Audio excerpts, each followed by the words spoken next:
As we take a look now at the Seattle waterfront on what has turned into a wet Sunday. Quite the contrast, Mike, from what we saw on Saturday. Absolutely. It's been a while since we've seen active weather. You remember we started off January just with non-stop winter weather. Then we took that break. It was about 10 days. So to see something coming back in again is a bit refreshing, at least to me. Business is good in my department. Here's what we got going on. We've got a frontal boundary moving through. So we had the warm front move through yesterday. Today, we've got the cold front coming through. And so what we've been seeing are bands of moderately heavy showers moving through that you can clearly see will taper as we go after midnight tonight. I'll walk you through that in a moment, but let me show you a couple things. We take a look off towards Westport, where we got some gusty winds happening right now, and already some signs of clearing out along the horizon there. It looks like the front has already passed there. Meanwhile, up towards Mount Rainier and Paradise, it's snowing, and it's snowing hard. Winter weather advisory in place up there. Here's what to expect. That moderately heavy rainfall will continue through the rest of the evening and then taper to showers overnight. So by the time we start our Monday morning commute, roads will be wet, but it won't be heavy rain out there. There is a convergence zone that's going to set up, and that's going to bring heavy snow to the central Cascades. I'll show you which resorts are going to score from that. And then those lowering snow levels will have pass impacts. In fact, already tonight we're seeing some snow on the roads there. As we take a look at Snoqualmie, we've got some packed snow and ice on the roads. And we take a look up towards Stevens, it's white on the road there. So yes, chains will be required. And if you're planning on heading up through the passes, make sure you check in with WashDOT first and bring in chains, because that ticket is really heavy duty. $503 if they catch you without them.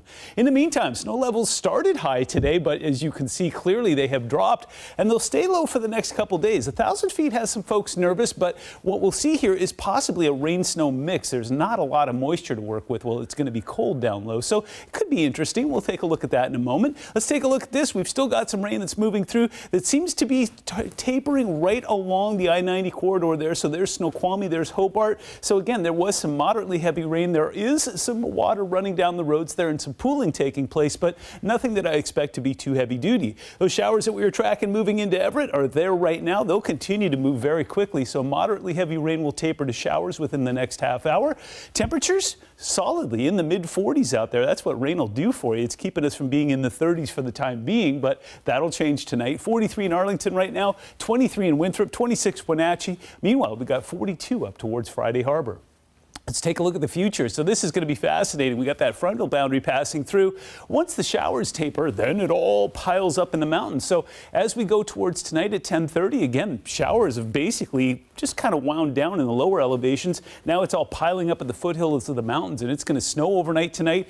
Monday morning, yeah, it'll be actively snowing through most of our mountains. It'll start to taper up towards the north and the North Cascades near Baker. And then as we go into Monday at 5 p.m., all of that starts to wind down. So it will snow lightly through most of the day on Monday. And then here comes your convergence zone. It's going to come and go over the next couple of days there. So we'll keep things wet from Everett out towards Stevens Pass, where we'll see that converting to snow. And that's going to translate to some pretty heavy duty snow in the mountains. Let me see if I can show that to you. Yes, I can. Monday morning, 9 a.m., Snoqualmie has a foot of new snow. Stevens is closing in on 2 feet. Baker is getting close to a foot there as well. By the time we get to Tuesday morning, we've got some solid snowpack in the mountains there. Do be careful if you're heading out. That's fresh snow on top of some frozen stuff, and that could create some issues up in the mountains for backcountry skiers and hikers. But in the meantime, we're getting some moisture on the ground, some snow in the mountains. That tapers midweek before another system moves through on Wednesday night.